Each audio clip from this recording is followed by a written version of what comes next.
which we are going to do through inversion of control or dependency injection. For that, we require a new file that is an XML file, and this XML file, basically we call it person config.xml. Now we finish this. What I've done is I've already made this here. This is the person table, still 11 values. William Blake is the last value in it. I've already got the structure of XML file, and from this structure what we are going to do is now we start our configuration. Basically what happens is we have to set the data source into JdbcTemplate class. So in order to get that, first we have to get the data source. Let's say it's bean. We have to initialize a bean. The ID is bean. The ID is equal to we call it data source. Now this being the ID is data source, and the class for this one is org.apache.commons.dbcp.basic data source. So we are using basic data source in order to initialize our data source for JdbcTemplate class. Now this data source have this implementation, we need to initialize some of the parameters. So the properties, so we'll say property, the name is driver class name. The driver class name, will set the value that is going to be com.mysql.jdbc.driver, and then we'll set another parameter property. Let's make it more readable, like that, like that. Let's put this there. Yeah. Now what we're gonna do is we'll just set further more parameters, properties, and we'll copy this like that. And it's basically the next one we will set is URL. The URL basically where JDBC MySQL and localhost, it's the port is 3306, and then the name of the database, that is Spring Test DB.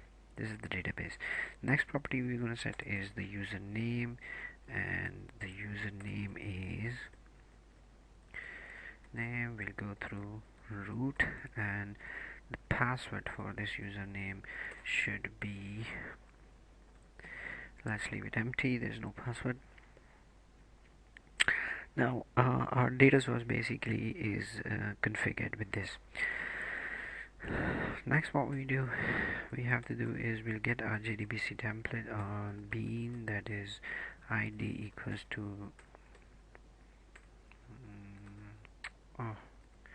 ID equals to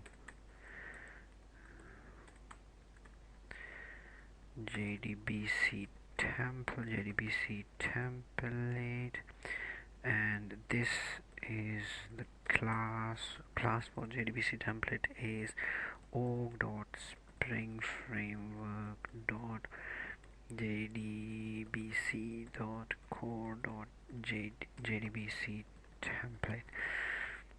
And now the data source which you're going to set is going to be a reference bean, that is data source, and the ref bean is equal to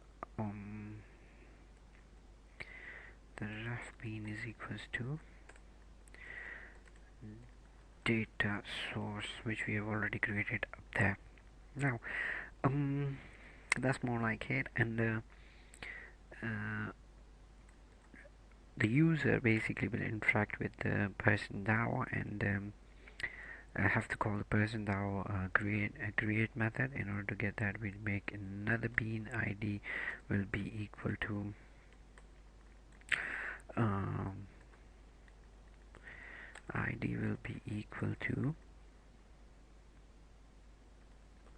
person DAO, let's say, and this person DAO, we have the class that is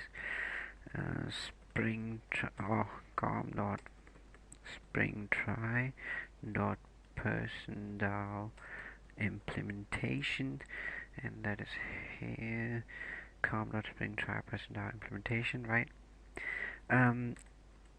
Here, if you see, we've got one JdbcTemplate class. This we basically we have to initialize this variable, and in order to do that, we will use the property name is equals to JdbcTemplate, and we'll set the value, the reference actually, the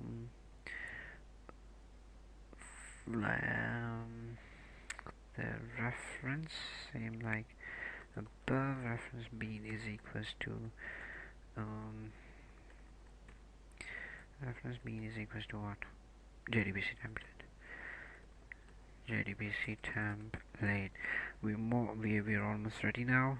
What we've done here is we've set person DAO as a person DAO implementation. Then we've got a JdbcTemplate which refers to a JdbcTemplate which is here, and this JdbcTemplate uses data source basically, which is here. Now what we have to do is we have to write a main class in order to test that is it working or not. For that, I've already done this main test class, and we'll call it my main. We'll call it my main class, and we will put it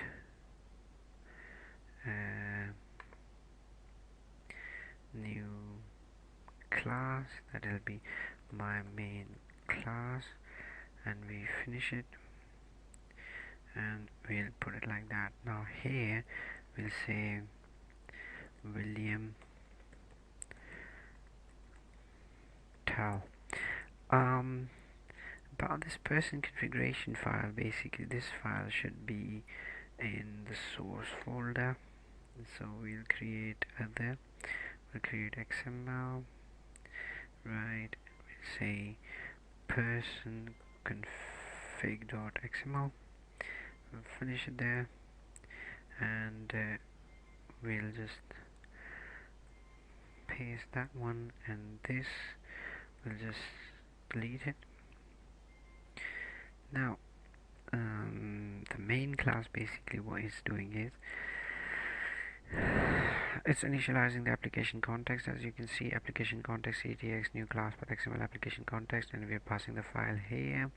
This file is we're gonna get bean person DAO, which we've initialized already in the person config, and then we'll call the method create on the person DAO. Let's see, I hope it works. So run, we say Java application, and it says person added successfully. Now William Tell should be added in the in this table, and let's see,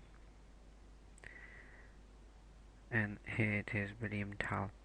And just in order to see one more time, we'll say Mark Johnson, and we'll just run it one more time, and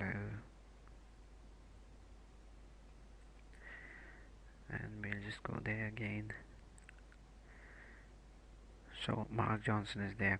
This is a very simple demonstration. I hope you liked it, and next time we'll try to create a method which we will use in order to get all of the values in person table and display to the user, and we'll be using a row mapper